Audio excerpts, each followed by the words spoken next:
Everybody, this is Carmen Rodgers. I am bringing you my efficacy. Thank you, Fiona Bloom of the Bloom Effect, for the invitation. And I'm just here today sharing a little bit about myself as a singer, songwriter, and artist, who I am, what I do, why I do it, and hopefully what I share will have a positive impact on you. Um, she asked me a few questions, and so I want to share my answers. One of the questions I was asked was, what was the biggest highlight of my career? And I must say that it was shooting my very first video, It's Me. My single, It's Me, which is currently on the Bittersweet plug. Currently on the Bittersweet, SUITE, the Bittersweet. That's my EP that's been out for the past few months. It's Me was shot by the wonderful director Gerard out of Dallas, Texas. Co-starred Mr. James Bean, who lives here in Atlanta with me. Co-directed, effects put on by Gerard's wife and partner Danielle Brown, and the treatment was co-written by Victoria Childress of VixPad, who's out of Dallas as well. And I have to say that's a highlight. It was the first video I had done, first time I had really written a treatment, and I had so much fun with it. I think it's pretty creative. I think we did a great job with it. Gerard did an incredible job with it as a director, and I think it's a little bit edgy. Quite different from many of the videos you see coming out of the independent community, and I think that you'll enjoy it. It's spooky, it has some edge, kind of on the hard tip, and has a surprise ending. So check for It's Me. You can find it on my website at Carmen Rodgers, CarmenRodgers.com, as well as it's on YouTube, and hopefully it'll get some national appeal very soon. I think what inspires me as an artist is just living, breathing, experiencing. I love hard and I play hard. I have wonderful friends and family, wonderful artists and contemporaries who inspire me because they do great work. Art inspires me. Books inspire me. I just honestly just become inspired by the good and the bad, by all my experiences. I absorb them all and then try to translate that into my art. So I think just being blessed to be alive is a big inspiration to me. Let's see what else. So new artists I like. I have to say that I just got hip recently to a group called King. They're out of LA, originally from Minneapolis. It's a couple of twin sisters and their friend put a group together, and they're called King. And I must say they make incredible music, beautiful music, well written, well produced, apparently by one of the sisters, Paris. She produces all the music in-house. Big ups to female producers, whoop whoop. And so I'm inspired by them because the music's so good. Like I said, well written, well produced, beautifully arranged, and the girls can sing. So I would say that right now, that's who I'm listening to. There are other people in my iPod, but right now they are really, their EP called The Story is what's getting the most play right now. So check for King. We Are King. I think their website is weareking.com or wearekingmusic.com. One of the two. All right, let's see. My favorite apps. Let's see. My favorite. One of the questions was asked: favorite social media app, favorite mobile app. My favorite social media app, I should say, has to be Twitter. I am a tweeter. I enjoy Twitter. I enjoy reading other people's tweets, and I enjoy tweeting. It's a good way to stay in contact with people, exchange of ideas. It's a good way to share updates and just communication, streamlining communication. But also, a whole lot of stuff goes down on Twitter. You find out first on Twitter. I think you find out on Twitter before you find out on that other site called Facebook.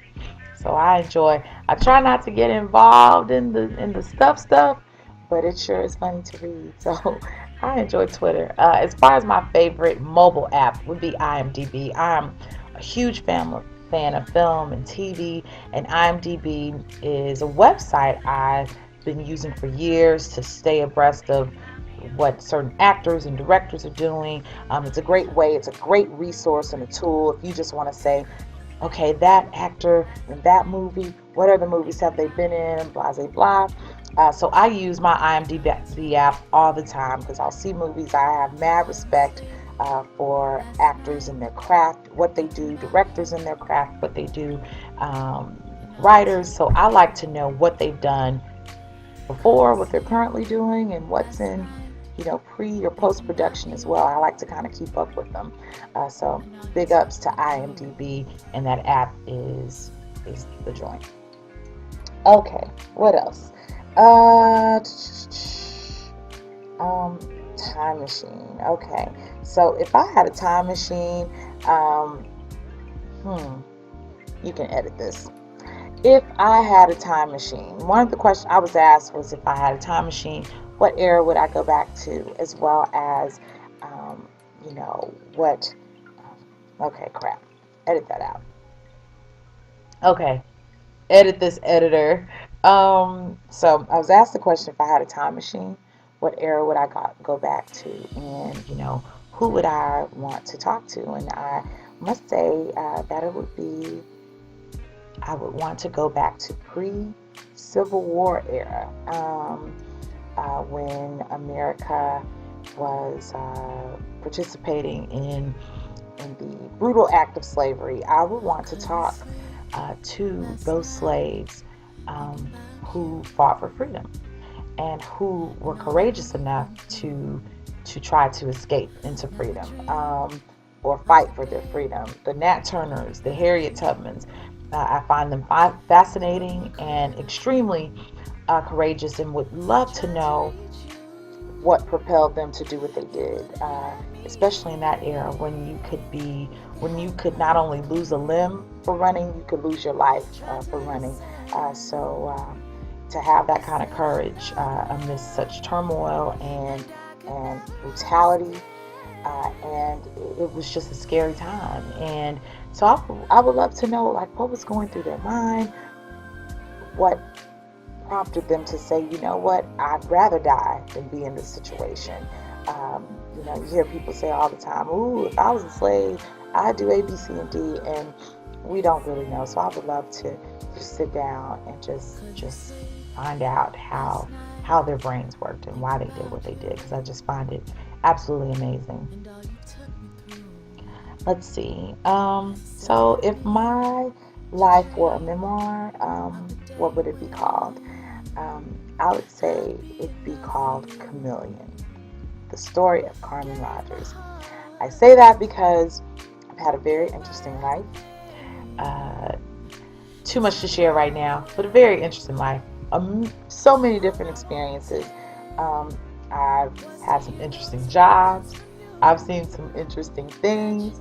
I've had some interesting experiences, and I think all of those things have helped me become who I am. I have crazy stories. I have stories that people would say, wow, you did that, or that happened to you. And I think my memoir would actually be kind of interesting.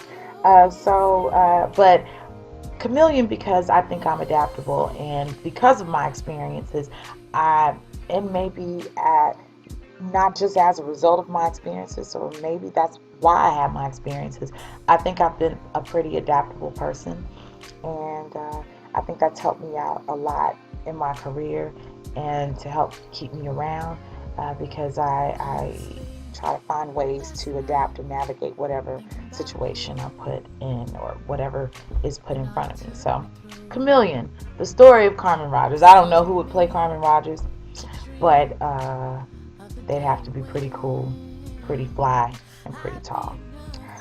Okay, I want to give some advice to my fellow artists, to artists, not just up and comers, but really artists who are really trying to figure this thing out. And I just have to say, work hard. That's easy to say, isn't it? But work hard and really try to hone your craft and make a decision. Make a decision if you're going to have fun while you do this, number one. But how badly do you want it? And do you want it for the fame, fortune, or do you want it because you really enjoy the work and you want your music to have an impact? Um, the market has changed so much. It's not only has the market changed, but now just the industry as a whole has changed. There are only a few major labels, so there's not as many opportunities for individuals to get signed. Um, but also, the internet has created this much smaller world, just technology in general, where you're able to touch your fans faster, you're able to really get your music out there pretty much on your own. Now, there's a cost to both of those, and you just have to determine, does the reward or the outweigh what the cost would be? And that reward, if you decide to go at this on your own, again, would be just a real connection to your fans, but also some creative, not just control, but really being able to say, you know what, I really want to try this out. I want to do this type of music because I enjoy it and I think my people will enjoy it. And if they don't feel it, I can try something else because it's mine. It's that ownership that I think is very, very rewarding. It's beneficial, and I think that people will feel the difference when you're doing something from the heart that's authentic versus something contrived and you're trying to fit into a formula. So, just some food for thought as you try to navigate this crazy, crazy music industry that's becoming increasingly smaller and larger at the same time. But that's it for me. Thank you so much, Fiona, for asking me to do this. This was a lot of fun. Check out Fiona at the Bloom Effect. My name is Carmen Rodgers, signing off for Efficacy. Check me out, www.carmenrodgers.com. I'm on Twitter. I'm on Facebook.